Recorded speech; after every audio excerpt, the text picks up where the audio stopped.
नमस्कार दर्शकों, कुछ अज्ञानियों की मूर्खता से आज तक आप यही मानते आ रहे हैं कि भगवान राम ने धोबी के कहने पर सीता जी को वनवास दिया था, जबकि यह पूरी तरह से झूठ का तबेला ही है। वास्तविकता यह है कि माता सीता जी को वनवास भेजना भगवान राम और माता सीता के प्रेम की पराकाष्ठा थी, पवित्रता की पराकाष्ठा थी, अनन्य प्रेम की पराकाष्ठा थी। हकीकत में प्रेम के प्रतीक भगवान राम ही थे। कृष्ण कदापि प्रेम के प्रतीक नहीं हो सकते। भगवान और राम और सीता के बीच जो अनन्य प्रेम था, उसको ही वास्तव में वास्तविक प्रेम कहा जा सकता है। यदि आप पति पत्नी भगवान राम और सीता जी की तरह प्रेम करने लगेंगे तो आपको दाम्पत्य जीवन के विवाद ऐसे विदा हो जाएंगे कि आपने ऐसा तो उनके बारे में सोचा ही नहीं था।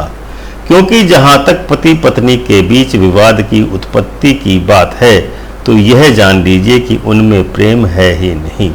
वहां तो केवल सौदेबाजी चल रही है। वहां पर तो प्रेम आज तक अंकुरित हुआ ही नहीं है। जिन पति पत्नी के बीच भी किसी तरह का विवाद है, तो उनको भगवान राम और सीता की तरह प्रेम करना चाहिए। देखिए, आपका जीवन स्वतः ही आनंद से भरने लगेगा। तो आइए दर्शकों, शुरू करते हैं आज का यह कार्यक्रम। लेकिन उससे पहले आपसे एक अनुरोध है कि चैनल को सब्सक्राइब करने के लिए वीडियो के नीचे दाईं तरफ जो सब्सक्राइब का बटन है, उसको दबाने पर जो घंटी का बटन बनेगा उसको भी दबाएं, और जो ऑप्शन आएंगे उनमें ऑल का ऑप्शन आपको चुनना है। श्री रामचरितमानस की प्रथम घटना राम का सीता के प्रेम में पड़ जाना है। इसके बाद ही संपूर्ण विकास होता है। सीता जी और राम के प्रेम को समझे बिना जीवन में झंझट ही झंझट खड़े हो जाते हैं।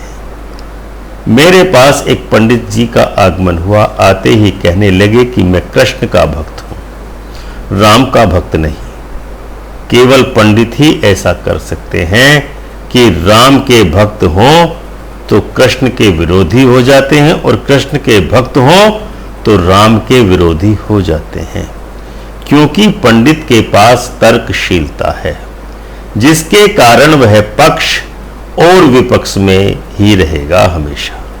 यहां एक चीज का ध्यान दीजिए कि जिनके पास तर्क होता है, उनके पास हृदय होता ही नहीं है।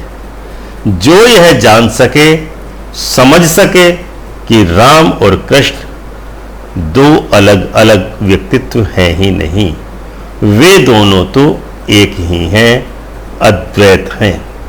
उन पंडित जी ने मुझसे कहा कि बाकी सब तो ठीक है भगवान राम के जीवन में, लेकिन सीता जी का निष्कासन, एक दो कौड़ी के आदमी एक धोबी के कहने पर, एक सुनी हुई बात पर, एक अफवाह पर गर्भवती सीता को घर से बाहर निकाल देना, जंगल में भेज देना, ये बात एक मर्यादा पुरुषोत्तम के योग्य मालूम नहीं होती है। इसमें प्रेम की बड़ी कमी मालूम होती है। राम निर्दयी पुरुष रहे होंगे, एक राजनीतिज्ञ रहे होंगे, लेकिन प्रेमी तो कभी नहीं। क्योंकि ये कैसा प्रेम? जब मैंने उन पंडित जी का प्रतिकार करते हुए कहा कि यह तो राम और सीता के प्रेम की अनूठी घटना है और सिर्फ प्रेम ही ये कर सकता है, तो उनकी समझ में आना मुश्किल हो गया। मैं तो मानता हूं कि राम सीता को जंगल में फेंक सके, सिर्फ इसलिए कि उनके अंदर प्रेम इतना गहन है कि राम के मन में यह सवाल ही नहीं उठता है कि सीता क्या संदेह करेगी। सीता ऐसा है कि राम गलत थे, सीता इसे स्वीकार करेगी। ये प्रेम ऐसा अनन्य है, सीता समझेगी कि यही उचित है। तो दुनिया लोगों ने अनुचित सवाल हो, लेकिन सीता ने यह सवाल कभी नहीं उठाया। राम के बच्चों लव और कुश ने शायद ये सवाल उठाया हो, लेकिन सीता ने नहीं उठाया। लक्ष्मण के मन में यह सवाल उत्पन्न होता है। जो भी रामायण पढ़ेगा उसके मन में यह सवाल उठेगा ही कि ये बात क्या है, लेकिन सीता ने सवाल नहीं उठाया ही नहीं है। सीता जी ने तो पूरी तरह से राम के इस आदेश को स्वीकार कर लिया है। जब भी हम किसी को प्रेम करते हैं तो वो हमारे साथ जो भी करेगा वो बुरा तो हो ही नहीं सकता है। यह प्रेम की सहज निष्पत्ति है कि सारी दुनिया को बुरा लगेगा, किंतु प्रेमी को बुरा नहीं लगेगा, बुरा दिखाई पड़ेगा ही नहीं। प्रेमी तो अपने अहंकार को छोड़ ही चुका है। और राम सीता को भेज सकते हैं वनवास में, क्योंकि यह सीता को भेजना नहीं है, खुद का ही वन को जाना है।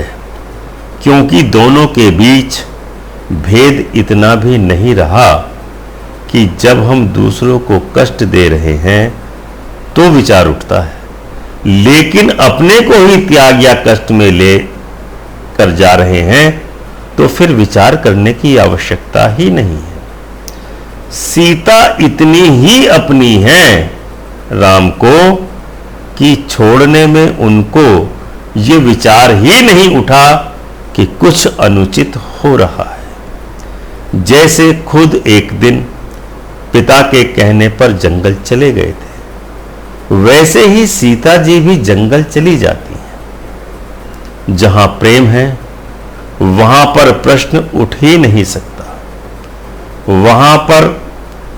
वहां एक प्रेम स्वीकृति है। राम और सीता के बीच जो घटना घटी है वह प्रेम की अनन्य घटना है। और पति पत्नी होना गौण हो गया है, सारे सामाजिक उपचार हैं। वो समाज की मूल स्वीकृति है।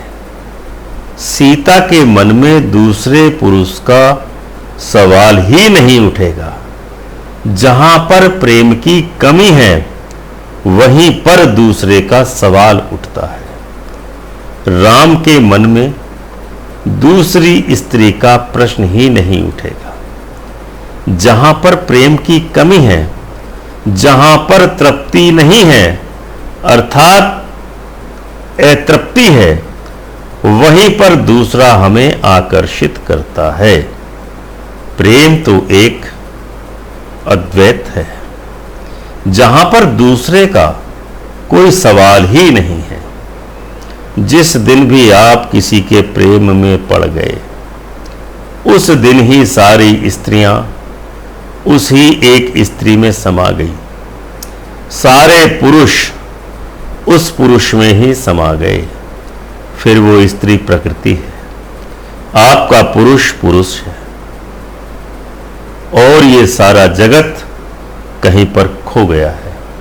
राम और सीता के बीच अनन्य प्रेम घटित हुआ। किसी और साधना की आवश्यकता ही नहीं रह गई। कुछ और घटित होना आवश्यक ही न रहा। बस प्रेम ने सब कुछ संभव कर दिया। प्रेम इतना अनूठा था कि राम के नाम को आगे कर दिया और सीता के नाम को पीछे कर दिया। इसीलिए लोग कहते हैं सीता राम, राम सीता नहीं, क्योंकि राम फिर भी पुरुष है। उनके प्रेम में ध्यान की छाया होगी। सीता स्त्री है, उसके ध्यान में भी प्रेम होगा। इसीलिए प्रेमियों ने राम को ही आगे पीछे कर दिया। सिर्फ हिंदू अकेली ही ऐसी जाति है जो सीताराम कहती है, राधे श्याम कहती है, क्योंकि हिंदुओं का सारा मनोभाव प्रेम के द्वार से ही विकसित हुआ है।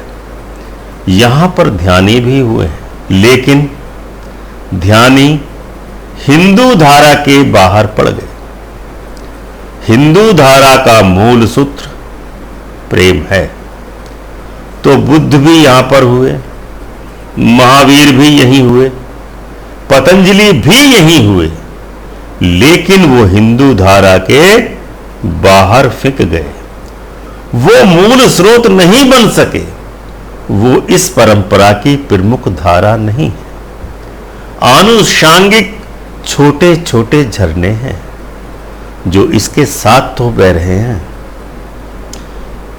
लेकिन अपना विराट स्वरूप नहीं प्राप्त कर सकते। हिंदू विचार को जिसे समझना हो, प्रेम को भी समझना हो,